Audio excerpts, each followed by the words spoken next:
Bonjour à tous. Je suis vraiment très honorée d'être devant vous aujourd'hui en tant que petit colibri. Merci au Energy Meeting et de nous avoir invités pour partager ce projet, un de nos projets pour lequel nous avons collectivement, avec une équipe complète, développé tant que possible une conception sobre et bas carbone.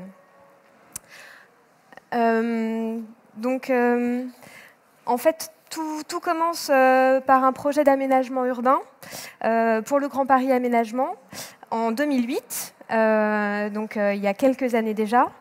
Et c'est l'histoire de l'écoquartier des Meuniers à Bessancourt, pour lequel la ville et Grand Paris Aménagement ont de très grandes ambitions environnementale et écologique, car en fait il s'agit d'une zone, d'un territoire avec un patrimoine arboré qui est très riche et qu'ils veulent absolument préserver. Et ça, c'est une ambition qui nous touche, c'est pourquoi nous répondons. Et Grand Paris Aménagement nous fait confiance et nous confie l'aménagement de ce territoire pour 70 000 m² de logements et d'activités et de services. Et donc cette histoire, elle est possible parce qu'il y a d'abord une volonté politique très forte et de préserver ce patrimoine et en même temps de proposer du logement collectif et individuel à ses citoyens. Et finalement, c'est une démarche collective, volontaire et responsable, voilà, vraiment de la part de tous les acteurs, qui nous permettent de viser un niveau d'exemplarité au-delà des normes environnementales qui sont en vigueur à l'époque, puisqu'on est en 2008, on n'est pas encore à la RT 2012, on n'est pas encore à la RE 2020, on a encore beaucoup de choses à voir venir. Donc, c'est d'abord la conservation de ce patrimoine arboré, et le défi, c'est de venir construire en préservant au maximum ce territoire. Et donc, toute notre proposition a consisté à infiltrer ce patrimoine végétal et à venir implanter les bâtiments autour des arbres sans les arracher, sans les couper, et en venant se mettre tout autour et non venir planter a posteriori sur le projet. Alors, pourquoi aussi c'est possible? C'est parce que ce quartier, finalement, il se connecte à une mobilité déjà décarbonée. Juste en haut, à droite, on voit la gare de Bessancourt sur la ligne H, qui est vraiment juste à l'entrée de cet écoquartier. Et par ailleurs, on a tout un réseau de mobilité décarbonée, un réseau de bus, de pistes cyclables qui participent en fait déjà au choix d'éco-conception de ce quartier. Par ailleurs, on fait le choix, toujours dans cette idée de préserver le patrimoine végétal de ce site, de travailler des jardins de pluie, et non des bassins de rétention. On travaille un jardin de pluie avec des talwegs, avec un système de gestion des eaux pluviales dont les fossés et les nous permettent une végétalisation vraiment très généreuse des cheminements et qui, du coup, renforce le patrimoine arboré. Donc, plus particulièrement, dans ce territoire, nous avons pu avoir la chance de concevoir une zone de 80 logements en éco-conception. Pour le programme, nous avions 2 immeubles collectifs, dominés par la présence d'arbres, 24 maisons avec jardin. Et on avait un programme écologique fort, puisque 0 plastique, d'essayer de respecter la RT 2012, moins 20%, et d'avoir des logements 15% qui soit équivalent passif. Donc d'abord, on fait le choix du bois. On fait le choix du bois pour le collectif et pour les maisons individuelles. On est sur une structure béton pour l'immeuble collectif avec des façades bois. Pour les maisons en bois, là, on est tout en bois avec des murs ossature bois, avec contre-isolation. Et les bois utilisés sont des bois d'origine européenne. On fait aussi le choix de l'individuel pour le passif. Alors, c'est un choix qui peut paraître étonnant, mais qui, en fait, nous permet des facilités en termes de gestion des surfaces et de gestion des flux qu'on ne va pas retrouver pour le collectif. Notamment en fait en termes de production de chauffage, on est vraiment au plus près des besoins des habitants. Pour les systèmes de consommation, c'est beaucoup plus facile de les maîtriser, c'est beaucoup plus efficace.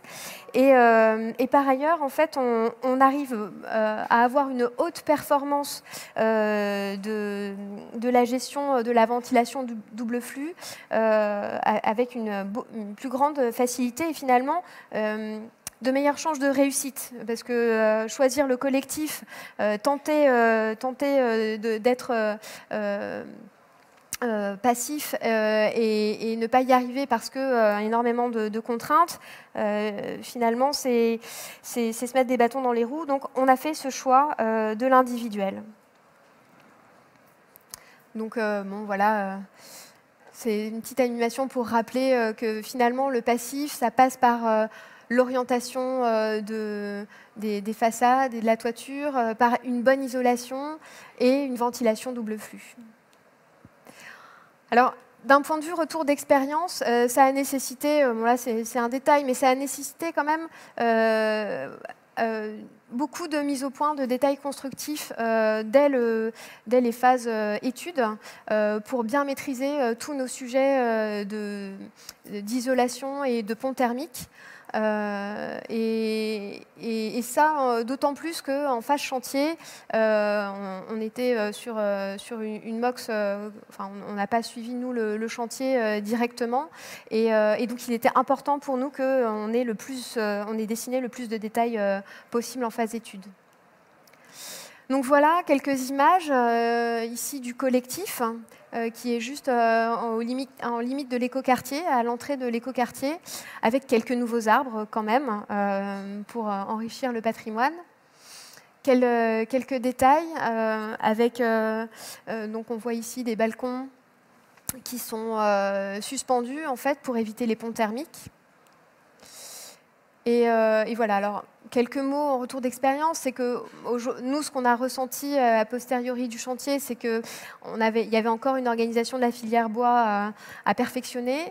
Et c'est vrai qu'on aurait vraiment aimé pouvoir suivre la réalisation, pas pour se faire plaisir en tant qu'architecte, mais bien pour maîtriser les choix en fait, qui sont faits en études, pour les maîtriser jusqu'en phase réalisation et être sûr qu'en fait on a une parfaite garantie des choix thermiques et environnementaux.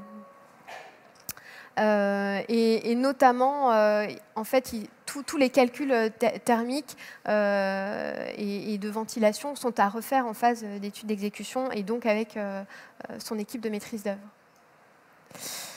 Alors pour nous, c'est un projet qui finalement, c'est un des projets qui nous a permis de nous affirmer, d'avoir un retour d'expérience en construction bois et passif. Et pour nous, c'est une posture nouvelle pour l'agence, où maintenant on s'évertue, parfois dans des projets déjà gagnés, parfois sur des concours, on s'évertue à proposer des concepts qui soient vraiment au plus près du besoin et dans vraiment cet état d'esprit d'être bas carbone et sobre. C'est comme ça que nous avons proposé de réinventer une halle de marché tout en bois. C'est comme ça aussi que nous travaillons aussi des centres techniques et opérationnels pour les bus ou les tramways avec des structures bois et un travail de maillage pour traiter l'ensoleillement. C'est comme ça aussi que nous travaillons sur des projets de gymnase, donc avec des ossatures bois et une architecture assez fine et assez épurée. Et que nous travaillons aussi sur des équipements tertiaires ou avec un travail fin de tourner autour du végétal, de s'infiltrer sur les territoires et dans le paysage avec des matériaux qu'on essaye toujours plus sobres et toujours plus bas carbone. Voilà.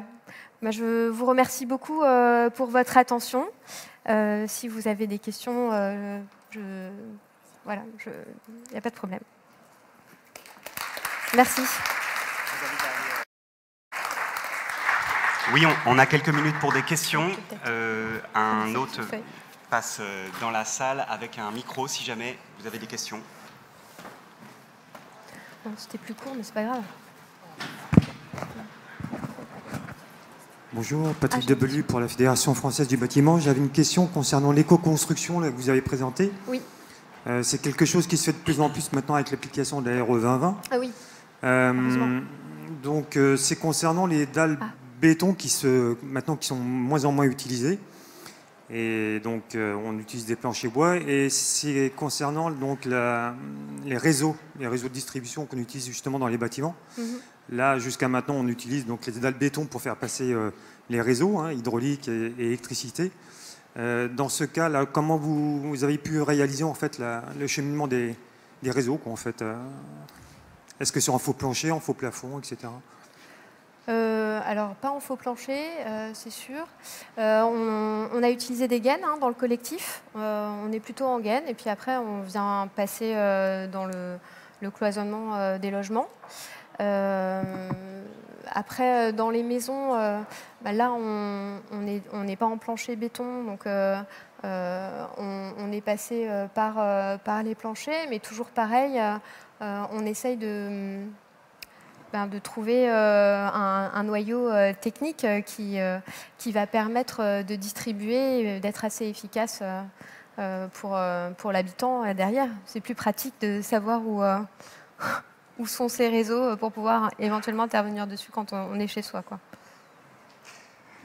Merci beaucoup. On n'a plus le temps. Par contre, il y a une séance de questions-réponses après la table ronde. Si vous avez l'occasion de rester, les gens pourront vous poser des questions supplémentaires. Merci beaucoup, Céline Abergel. Merci beaucoup à vous. Il reste quelques places devant, 4-5 places. Je vois qu'il y a des gens debout au fond. N'hésitez pas à venir.